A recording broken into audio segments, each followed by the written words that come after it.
이거를 공부를 할 때 내분점 공식으로 문제를 풀면 정말 배운 게 있어요? 자, 오늘 영상의 포인트는 고1 수학으로 풀지 마라.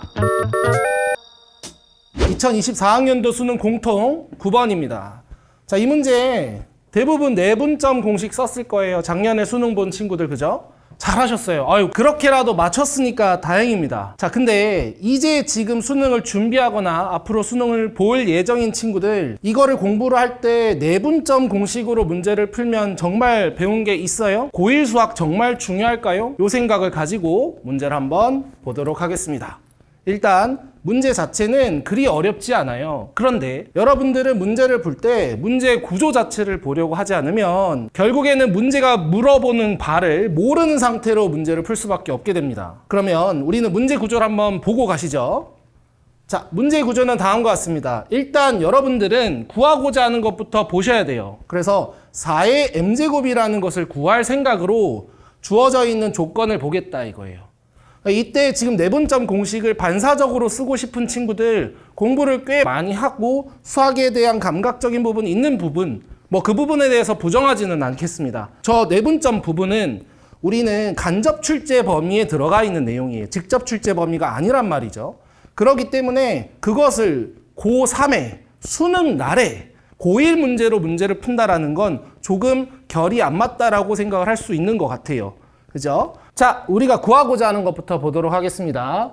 자, 우리가 구해야 되는 거는 4의 m제곱이에요. 근데 그것을 우리가 어떤 값, 별이라고 해야 되죠. 이 값을 우리는 현재 구해야 합니다. 그죠? 이걸 이제 수학적 표현의 교환에 의하여 우리는 m이라는 애를 사실상 구하는 문제라고 해석할 수 있어요. 이게 되게 중요한 겁니다. 그 m이라는 애가 미치 4인 로그예요. 미치 4인 로그를 우리는 구할 겁니다, 여러분. 그 상태로 우리는 문제 조건을 분석을 해야 되는 거예요. 자, 그럼 문제 조건으로 주어진 것을 우리가 수식선으로 한번 표현을 해보면 P와 Q라는 애를 1이라는 애가 M 대 1-M으로 내분하고 있는 것입니다. 이해되시죠? 근데 이제 우리는 구하고자 하는 게 뭐라고요? 미치 4인 로그라고요. 근데 지금 미치 5인 로그가 주어졌거든요.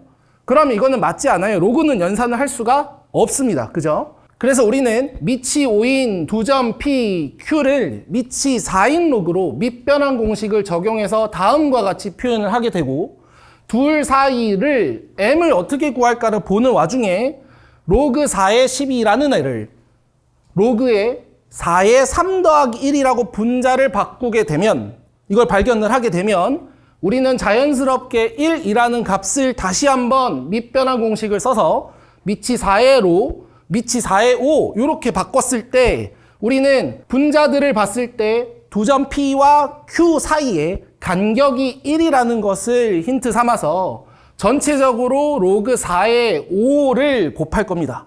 사실상 확대하는 거죠. 그러면 이렇게 됐을 때 다음의 결과가 만들어지게 될 겁니다. 우리는 M 대 1-M이라는 애가 간격이 1이라는 사이로 나눠지고 있어요. 그죠? 그리고 즉 우리는 구해야 되는 m이라는 건 결국 로그 4의 5와 로그 4의 3의 차이였던 거죠. 이해되십니까? 결국 우리는 무엇을 구해야 했습니까? m을 구해야 했습니다. 별은 여러분들도 충분히 계산할 수 있었을 것 같아요. 여러분들, 문제를 맞추는 건 매우 중요합니다. 수능 당일에는 그래요. 한 문제라도 꼭 더 맞추는 게 매우 중요합니다. 그런데 수능을 준비하는 학생들 입장에서 고1 수학이 강조만 되고 있으면 여러분들은 결국 고3 수학이 상대적으로 뒷전으로 밀리게 됩니다. 그렇게 되면 우리가 꼭 볼 수 있는, 그리고 꼭 배울 수 있는 내용이 등한시 되게 될 수 있습니다. 정답 중요합니다. 그런데 과정도 중요하게 생각하십시오. 그래야지 여러분들이 배우는 공부량이, 그리고 정도가, 그리고 질이 매우 좋아지게 될 겁니다. 자, 여러분, 결국 우리는 뭐가 중요했습니까? 문제 구조를 보고 문제 구조 안에서 문제가 묻는 것을 통해 우리가 꼭 필요한 연산을 찾아낼 수 있다는 거, 이걸 꼭 기억하시기 바랍니다, 여러분. 자, 오늘 영상의 포인트는 고1 수학으로 풀지 마라, 이거입니다. 고1 수학으로 풀 수 있어요. 그런데 고1 수학으로 풀 수 있다고 하더라도 여러분들이 다른 풀이들을 찾아내는 것, 그것을 훈련을 하는 것이 우리가 시험장 안에서 안정감을 크게 가져갈 수 있는 방법이에요, 여러분.